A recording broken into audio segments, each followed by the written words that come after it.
Avec un espace maritime de plus de 90 000 km², soit 55 fois plus grand que son espace terrestre, la Guadeloupe dispose d'un gisement d'activité considérable. Ce gisement est loin d'être convenablement exploité. Pourtant, d'importants bénéfices en termes de métiers et d'emplois restent à tirer du milieu marin. Pourvu qu'on l'utilise de façon raisonnée et durable, la mer est une vraie ressource, un vrai moyen de développement économique et social. Pour notre territoire insulaire, la Guadeloupe, la mer et le littoral offrent une chance unique. Prenons ensemble la route de l'économie bleue. Au cœur de l'économie de notre archipel, les ports sont un lieu d'échange et de trafic intense tout au long de l'année. D'ailleurs, pour les investisseurs, ces infrastructures constituent des points clés de notre économie. La qualité des équipements et les compétences du personnel qui les manipule chaque jour s'avèrent particulièrement importantes.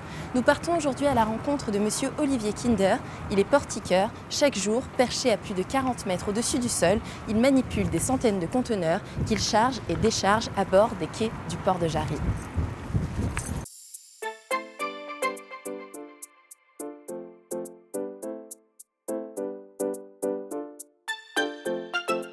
Vous êtes portiqueur, alors on est ici à plusieurs mètres du sol, c'est impressionnant. Racontez-nous un petit peu comment est-ce qu'on devient portiqueur et pourquoi avoir choisi ce métier. À la base, j'ai eu un BTS en maintenance industrielle. D'accord. Tout ce qui est ligne de production, ce genre de choses. J'ai été recruté pour un stage par rapport à une entreprise qui aidait un peu les personnes avec des bac plus 2 à s'insérer.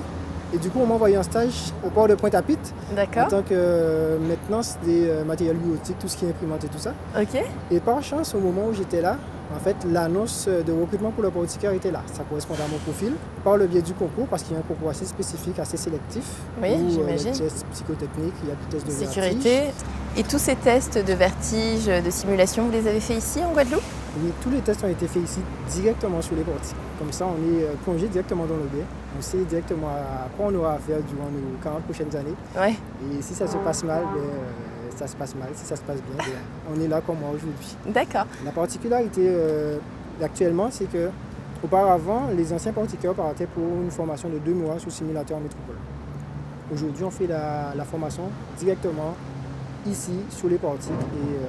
Et là, on a de meilleurs résultats. On a la chance justement d'avoir des beaux métiers en Guadeloupe, comme ceux-là. Donc si ça peut inciter d'autres jeunes déjà à se lancer dans la voie industrielle et qui par la suite pourraient mener jusqu'à ici, tant mieux.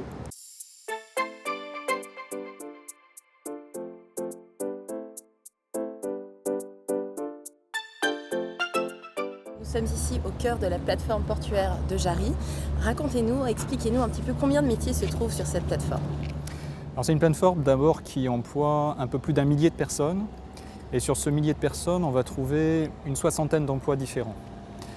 Dans ces emplois, on va trouver le secteur maritime, évidemment, avec les navires, les armateurs, les pilotes, les remorqueurs. On va trouver aussi tous les métiers de la manutention. On a quelques exemples de temps en temps derrière nous avec des machines qui transportent les conteneurs. Et puis on va trouver tous les métiers du transport de marchandises, avec des agents transitaires, des commissionnaires en douane, toute une panoplie de métiers de ce type-là. Et puis il ne faut pas les oublier, il y a aussi tout un volet sécurité, sûreté, police, qui regroupe les services de l'État, par exemple les douanes, la police aux frontières, mais aussi de nombreux agents qui assurent la sécurité, contre le vol, contre les intrusions, etc. Je dirais que ce sont des métiers assez attractifs parce que dans le port, il se passe une grande partie de l'économie de l'archipel. C'est 95% des produits de consommation qui entrent et qui sortent ici, donc c'est là que ça se passe. Ce qui est peut-être plus compliqué, c'est d'anticiper l'évolution des compétences. Je citais tout à l'heure la numérisation, mais on peut aussi citer l'automatisation. Ce sont des choses dont on ne mesure pas encore les effets et qui nécessitent en permanence de monter en compétences pour ceux qui travaillent déjà et pour ceux qui s'y préparent, qui font des études.